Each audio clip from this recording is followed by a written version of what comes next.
officer who was driving. Now it's only the Nigerian officer that was driving. They stopped him at the checkpoint. He refused to stop and crashed through it. So they pursued him and blocked him. Then they asked him, two of you just passed here, you and the other officer. Now you're the only one. Where is the other officer? He said, I killed him. You killed him? How? He said that they had a tire puncture, and that officer was changing the tire. He, the Nigerian officer, took a crowbar and clobbered him to death. I think throughout my tenure as a defense advisor, the most challenging period obviously was the hanging of Sarawiwa, and the second was this case. Ambassador Gambari was the head of mission. We had to go to the Finnish ambassador to the UN, on condolence, apologies, and so it was full paper headlines in Finland. And we went to Undersecretary General Peacekeeping Operations, who was then Kofi Annan.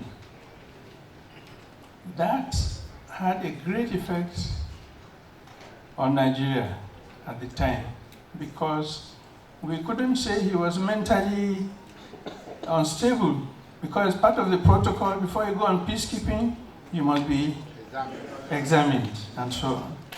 And to get out of it, we had to, are you from the medical? Yes, we had to find a way to contrive something from Nigeria to show to them that he was actually okay and he's undergoing trial. So as I said, this is just an example how some of these mental situations, mental illness could develop.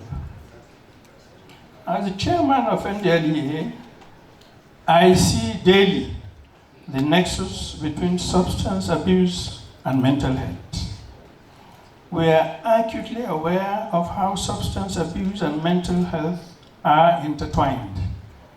Every day, we see lives shattered because people struggling with trauma, depression, anxiety, or social isolation turn to drugs in search of relief, only to find themselves deeper in crisis. Evidence shows that substance abuse often worsens existing mental health conditions and can also trigger new ones, ranging from anxiety, depression, and schizophrenia. In the course of our work at NDLEA, we see firsthand how substance use disorders compromise not only personal health, but also tear apart families, weaken community bonds, and fuel cycles of crime, poverty, and insecurity. It is an established fact that behind every drug user is a family in distress and a society that bears the costs of lost productivity, rising healthcare expenses, and social instability. Nearly every week, a parent reaches out to me directly with the tales of the suffering and distress in their family. And let me tell you, yesterday on the flight, the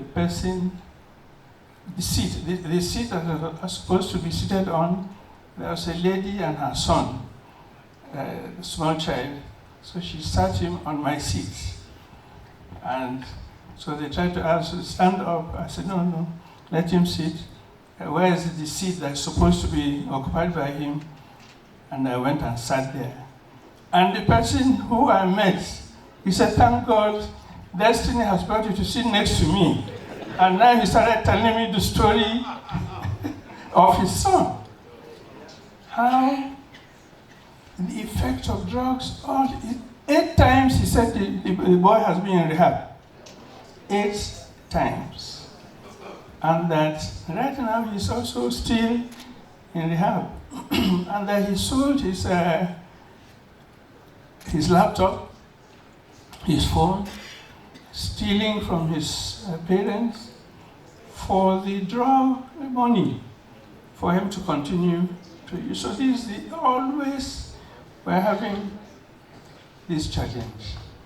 As a minister, former, whose son, he said he will never go to bed, that's the minister, until the son comes back from his outing. Because he's afraid. If the boy comes back and he's sleeping, he may even kill him, a former minister, not a prime minister. And I mean, you all, the parents here, you know of children who ask from their mothers, please, I need 20,000. And the mother said, you need 20,000, but I gave you 20,000 day before yesterday. What did you do with it? Go to the kitchen, pick a knife, and before you know it, the mother is gone. So it's indeed a big challenge in front of us. In the NDLEA, pharmacists are not just allies. You are strategic partners. Your profession sits at a critical intersection between public health and drug control.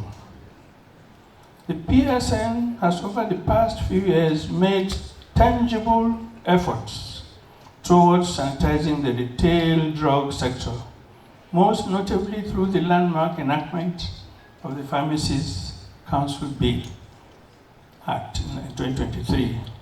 This reform has fortified the regulatory framework and enhanced our collective ability to stem the tide of pharmaceutical drug abuse across the country.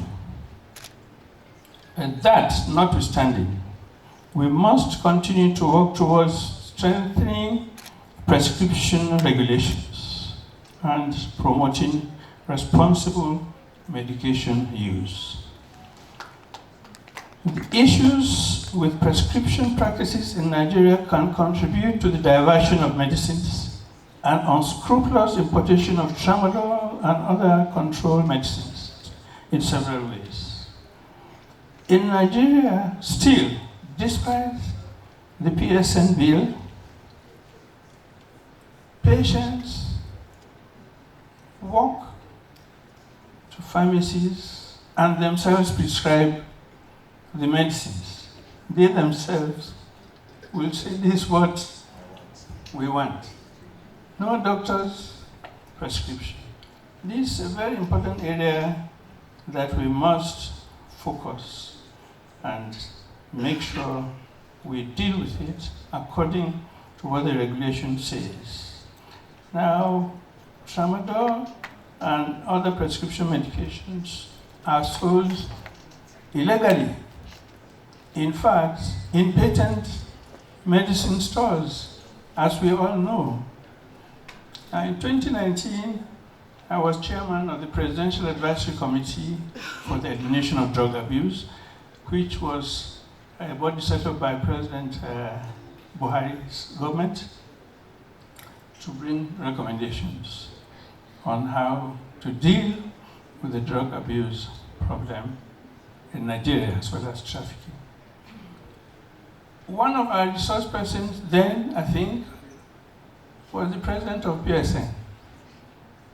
And we learned from him that whereas about 60,000 patent medicine stores have correct licensing and stuff, over 1 million are operating illegally.